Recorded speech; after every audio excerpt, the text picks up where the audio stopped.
Kita langsung saja nih untuk menuju dengan obrolan kita mengenai ibu hamil. Nah, ini ada yang apa ya, dengan tema kita sesuai dengan tema ada apa ya, untuk bagi ibu hamil ya. Dengan satu ibu hamil 4 pendonor, ini mungkin bisa dijelaskan nih seperti apa nih, Pak? Oke, jadi emang ini salah satu yang inovasi dari kami terkait dengan Ya. untuk mengurangi angka kematian ibu. Jadi untuk mengurangi kematian ibu salah satunya adalah menyiapkan pendonor pendamping. Jadi ibu hamil yang mau melahirkan itu sudah mempunyai pendonor. Pendonor. Betul. Kalau selama ini kan di rumah sakit kita masih cari donor nih. Ketika masuk rumah sakit, masuk ruang operasi, baru share. Dibutuhkan golongan darah O atas nama ini sedang melahirkan di rumah sakit, sedang operasi di rumah sakit. Nah, kita harapkan dengan kebijakan dari pemerintah daerah, perbubnya juga sudah ada, kita harapkan ibu hamil ini sudah mempunyai 4 orang pendonor pendamping. Oke. Jadi masuk rumah sakit itu udah ada donornya nih, udah siap nih. Jadi itu untuk 4 orang itu infonya seperti gimana? Apakah dari ibu hamilnya, dari ibu hamilnya, keluarganya, betul. Gimana? Dari ibu hamilnya mencari di sekitar keluarganya paling dekat biasanya karena golongan darah itu dari keluarga terdekat itu hampir sama itu ada. Jadi kita harapkan ibu hamil ini mencari dulu nih 4 pendonor pendamping.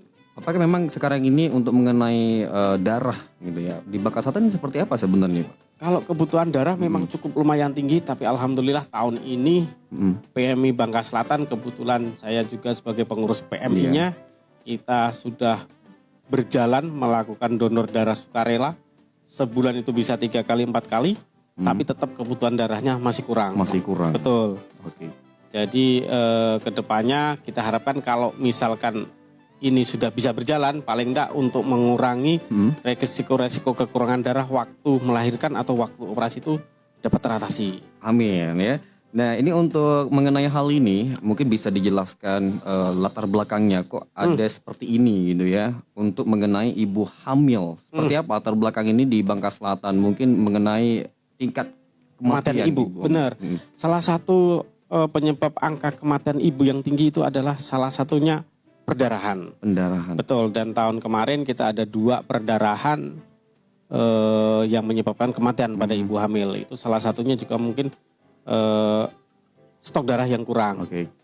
Tapi alhamdulillah PMI tahun ini sudah berjalan meskipun dengan segala keterbatasannya, paling tidak sedikit banyak bisa membantu. Tapi paling tidak dengan adanya program ini, kedepannya akan lebih baik nih terkait dengan ibu hamil. Dan itu dia mungkin salah satu tujuan obrolan kita, sosialisasi kita malam hari ini. Dan mengenai angka kematian ibu dalam obrolan kita ini, pastinya tujuan lebih detailnya seperti apa untuk obrolan kita malam ini mengenai ibu hamil ini? Angka kematian ibu hamil ini sebagai salah satu yang harus ditekan secara nasional. Karena ini salah satu program dari Kemenkes juga, angka kematian ibu itu tidak boleh ada sebenarnya. Jadi kalau ada satu kematian ibu itu pasti kita diaudit. Penyebabnya seperti apa? Jadi melibatkan tim pakarnya, ada tim spesialisnya, ada tim yang lain juga. Nanti ada satu kematian ibu pasti kita diskusi penyebabnya apa nih, yang bisa diintervensi dari penyebabnya ini seperti apa. Ya memang jadi salah satu perhatian gitu ya. Betul, jadi perhatian, jadi concern dari pemerintah pusat. Dan kemarin sudah diskusi dengan Pak Bupati juga. Pak Bupati juga alhamdulillah kalau masalah kesehatan juga concern banget nih. Kemarin juga diskusi sama Bu Wapub terkait karena beliau juga ketua PMI. Beliau juga menyambut baik nih program ini. Jadi kedepannya sangat membantu terkait dengan kebutuhan darah ini. Oke ya, mudah-mudahan aja bagi pendonor juga terus meningkat. Betul, pendonornya juga tahu, dan ini salah satunya juga peran dari Pak Camat, Pak Kepala Desa, Pak RT, Pak RW di daerah masing-masing tuh kalau bisa sudah ada nih pendonor-pendonornya. Tapi misalnya mengenai pendonor ya, selain PMI ya, bagi para pendonor ada lagi nggak selain dari PMI ini? Kalau yang ngambil darah sebenarnya adalah PMI, yang menjadi unit transfusi darahnya. Kalau di luar, kalau misalkan PMI-nya sedang tidak ada melakukan kegiatan, silakan datang ke rumah sakit, bisa disadap di rumah sakit. Oke, ini jadi gitu bagi Anda yang mungkin sukarela nih untuk donor darah bisa langsung ke rumah sakit. PMI. PMI juga bisa ya? PMI pas ada kegiatan. Pas ada kegiatan Iya, saja. Betul, karena kantor PMI itu kebetulan juga belum ada tahun ini. Belum ada. Belum ada. Mudah-mudahan ada nanti. Mudah-mudahan di tahun-tahun berikutnya sudah ada kantornya. Kalau udah kantornya bisa nanti di kantor tersebut. Tapi sementara ketika belum ada kantornya bisa di rumah sakit. Oke, itu jadi mengenai kematian ibu hamil ini salah satunya pendarahan. Betul, salah satunya pendarahan. Tapi ada nggak dari hal ini selain ini ada nggak mengenai hal ini? Selain pendarahan, banyak ada faktor-faktor penyakit juga bisa. Oke. Kalau tahun 2021 kemarin ada yang COVID juga. Oh gitu. Betul. Jadi banyak faktor sebenarnya, tapi yang paling ditekan dengan pusat adalah salah satunya perdarahan ini. Pendarahan. Jadi kalau bisa tidak boleh ada perdarahan yang bisa menyebabkan kematian. Di tahun 2022 ini seperti apa untuk tingkat kematiannya? Kalau 2022 ini yang dari karena perdarahan sementara belum ada. Belum. Iya, belum ada laporan. Tidak ada. Mudah-mudahan tidak ada. Ya. Itu dia. Ya, baik mitra JBFM, kita masih banyak sekali ngobrol ya mengenai hal obrolan kita malam ini. Salah satunya bagi ibu hamil ya. Mudah-mudahan bisa bermanfaat. Tidak hanya ibu hamil, keluarga juga. Ya. Jadi yang paling penting itu sekarang ini buat mitra JB, buat ibu hamil dan keluarga bisa mempersiapkan gitu ya. Bagi untuk pendonor gitu ya. Persiapan lah gitu ya Pak. Betul, ya, ada persiapannya. Ya. Jadi sebelumnya itu buat ibu hamil cek darah dulu. Cek darah dulu. Iya, biar golongan darahnya apa gitu ya. Biar mudah untuk mendapatkan informasinya. Jangan langsung bawa-bawa sembarangan orang karena kita semuanya darah berbeda-beda ya. Berbeda-beda. Iya. Nah, ini untuk mengenai lebih dalam lagi ya, seperti apa untuk regulasi dari Pemda nih Pak mengenai hal ini? Regulasinya kemarin kita sudah buatkan perbubnya. Nanti kita akan sosialisasi juga ke kecamatan-kecamatan. Kemarin sudah kita sosialisasikan di Kecamatan Tukak Sadai. Dan ini dalam waktu dekat insya Allah di Kecamatan Tobuali kita akan sosialisasikan juga. Karena ini perlu melibatkan lintas sektoral. Iya. Karena kalau cuma dari Dinas Kesehatan sendiri tentunya akan mengalami hambatan-hambatan. Tapi kalau ada dukungan dari Pak Kepala Desanya, dari Lurahnya, dari Camatnya, insya Allah kedepannya akan jauh lebih bagus lagi. Ya. Seperti itu. Oke, amin. Mudah-mudahan semuanya bisa berjalan dengan lancar. Betul, ya. Amin. Nah, ini kita lebih dalam lagi nih Pak. Mengenai dari dua hal ini ya, terutama mungkin berobat gratis. Ini memang salah satu visi misi ya. Mungkin yang telah diterapkan oleh Bupati dan Wakil Bupati Wakil Bangka Selatan. Nah, ini sekarang ini sudah mulai ya berjalan. Dan ini udah berlaku mungkin tanggal hari ini ya? Hari ini, benar. Dan hari ini sudah berlaku di puskesmas. Kita sudah sosialisasikan hari ini dilayani masyarakat Bangka Selatannya. Nanti terkait yang belum terdaftar karena di luar yang 4% ini, kita tetap kita layani. Nanti ketika sudah non cut off-nya sudah berjalan, bisa dilayani secara keseluruhan dan lebih maksimal lagi. Seperti ini, insya Allah dalam waktu dekat lah, tanggal 4, tanggal 5 mudah-mudahan sudah cut off. Tapi untuk yang di puskesmas, yang sudah masuk 96% ini bisa sudah dilayani di rumah sakit dan juga di puskesmas. Oke, mudah-mudahan semuanya berjalan dengan lancar. Iya, itu dia. Nah, jadi untuk mitra JBFM dimanapun berada, ini adalah hal yang sangat luar biasa untuk kita semuanya, terutama buat masyarakat yang ada di Kabupaten Bangka Selatan. Mengenai untuk visi misi salah satunya ya. Salah satu visi misi. Ini katanya yang terakhir visi misi yang belum terlaksana dan alhamdulillah tahun ini terlaksana dan tahun depan pun sudah kita siapkan. Oke. Nah, ini untuk mengenai ini selain di media apa yang dilakukan oleh dari dinas sendiri Pak mengenai untuk sosialisasi ini seperti apa? Nantinya ke depan rencana. Kita pengennya ke puskesmas juga melakukan sosialisasi karena puskesmas adalah ujung tombak dinas kesehatan yang ada di kecamatan-kecamatan. Mereka bisa mengkomunikasikan, mensosialisasikan terkait alurnya seperti apa, pesertanya seperti apa, rujukannya seperti apa. Karena memang ada beberapa keluhan, misalkan nih yang sering terjadi, aku periksa ini kok bayar. Nah, sebenarnya ini yang sebenarnya perlu diluruskan kepada masyarakat. Ketika misalkan saya nih pengen dicek gula darahnya, ketika ada indikasinya pasti tidak berbayar. Tapi kalau atas permintaan sendiri, itu biasanya yang teman-teman di FKTP itu akan berbayar karena tidak ada indikasi medisnya. Tapi kalau ada indikasi medisnya, saya yakin teman-teman yang ada di puskesmas, rumah sakit tidak akan memungut biaya. Tapi kalau atas permintaan saya sendiri, saya cuma pengen ngecek nih. Nah itu kalau di puskesmas beda lagi. Sebenarnya ada waktu tersendiri. Misalkan screening kesehatan. Makanya dinas kesehatan, puskesmas juga sering melakukan screening kesehatan di kantor-kantor. Itu untuk screening. Jadi meskipun pesertanya masyarakatnya itu tidak ada indikasinya, tapi kita screening. Itu ada waktunya sendiri. Bukan pas ke puskesmas mau berobat, cuma pengen cek kesehatan. Oke. Tapi kalau tensi nggak apa-apa. Nggak apa-apa. Nggak apa-apa. Tapi kalau tes yang misalkan tes kolesterol, asam urat, gula, kalau tanpa indikasi, biasanya itu tidak ditanggung. Tapi kalau ada indikasinya, pasti ditanggung. Indikasinya seperti apa tuh misalnya, Pak? Misalkan nih kencing manis. Dok, saya ada gejalanya banyak makan, banyak minum, banyak kencing. Itu salah satu 3 ini adalah 3 gejala dasar dari gula. Itu pasti dokternya akan melakukan pengecekan. Oke. Itu tidak akan dibayar, tidak akan ditarik biaya itu. Misalkan asam urat saya ngilunya seperti apa? Seperti ini. Kalau ngilunya, pas jalan saya sakit, pas enggak jalan saya sakit. Biasanya nanti dicek nih, kalau ada indikasinya ke asam urat, dicek asam uratnya. Itu tidak berbayar juga. Tapi kalau tiba-tiba saya cuma mau ngecek ini, mau nyoba aja. Nah, itu lain cerita ya. Lain cerita karena itu termasuk adalah pemeriksaan atas permintaan sendiri. Medical check up namanya. Oke. Kalau medical check up dimanapun memang tidak ditanggung oleh asuransi. Iya.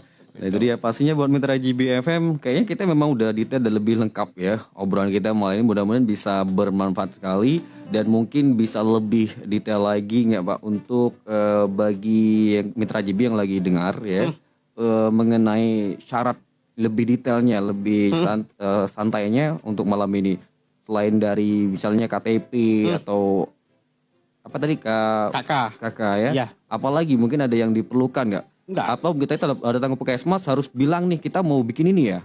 Atau juga sih sebenarnya tinggal datang aja ke puskesmas. Misalkan saya sudah KTP semuanya menyebut BPJS, ya silakan pakai BPJS-nya. Oh BPJS saya lupa nih, bisa pakai KTP-nya. Nah yang belum punya ini bisa dengan KTP-nya aja, NIK-nya aja dimasukin ke aplikasi yang pikir punyanya BPJS akan keluar tuh. Oke. Jadi nggak perlu lagi istilahnya saya lupa BPJS-nya saya yang belum ada, cukup ada NIK-nya. NIK-nya itu aja. Oke, ini tahu pengen tanya juga mengenai UHC dan BPJS. Bagi kita yang sudah punya BPJS seperti kita nih Pak ya. Ini seperti apa ya? UHC ini bagi kita gitu Pak. Yang kita sudah punya BPJS. Nah, yang sudah punya BPJS kan ada beberapa sektor ataupun beberapa pesertanya kan ada kategorinya. Kategori mandiri. Mandiri ini yang berbayar. Yang biasanya sudah bayar tiap bulan nih. Nah itu langsung tetap berlanjut. Dia tetap membayarkan. Tapi yang belum punya ini, makanya dari pemerintah Bangka Selatan 58.000 ini yang belum mempunyai BPJS. Jadi yang mandiri tetap jalan mandiri, yang ditanggung Pemda tetap Pemda, yang PNS tetap PNS, yang honor tetap honor. Tapi mengenai hal ini, ada apa ya tergantungan dari ekonomi masyarakat nggak Pak? Misalnya ada golongan tertentu nih untuk mendapatkan apa nih UHC ini. UHC. Kalau UHC, yang bagi yang belum punya BPJS atau kesehatan yang lainnya. Kalau UHC sebenarnya karena dianya itu universal bersifatnya, jadi tidak akan lagi melihat sebenarnya kayak miskinnya. Oh gitu. Jadi ketika sudah UHC itu sudah bisa ditanggung pemerintah. Idealnya memang kemarin kami yang input datanya kami masukin yang belum mampu, yang tidak mampu dulu. Emang kami masukin dulu nih. Ketika sudah tercukupi, baru yang mampu seperti itu. Tapi yang mampu pun biasanya juga sudah mempunyai BPJS. Jadi yang punya BPJS ya tetap langsung BPJS, langsung tetap mandiri, jangan pindah. Karena kalau pindah juga beban dari pemerintahnya memang agak besar. Tapi yang memerlukan penanganan khusus yang nggak bisa kok. Yang penting kita harus bisa menyadarkan diri kita sendiri juga seperti apa gitu ya, jangan sampai wah ini ada yang gratis, jadi yang prabayar langsung berpindah. Ya tapi memang tidak semudah itu sebenarnya. Dan apalagi kita punya data-data gitu ya sudah lengkap ya benar di BFM. Nah, jadi ini adalah satu hal yang pastinya sangat diperlukan oleh banyak masyarakat, terutama di Bangka Selatan. Dan kita memang sudah hampir ya di penghujung. Ada hal-hal yang mungkin dalam obrolan kita malam ini, Pak, ada yang kurang atau yang belum bisa tersampaikan buat Mitra GB. Ada nggak kira-kira? Ataupun ada hal-hal lain? Yang pertama mungkin terkait dengan UHC, alhamdulillah Bangka Selatan per bulan ini sudah bisa UHC.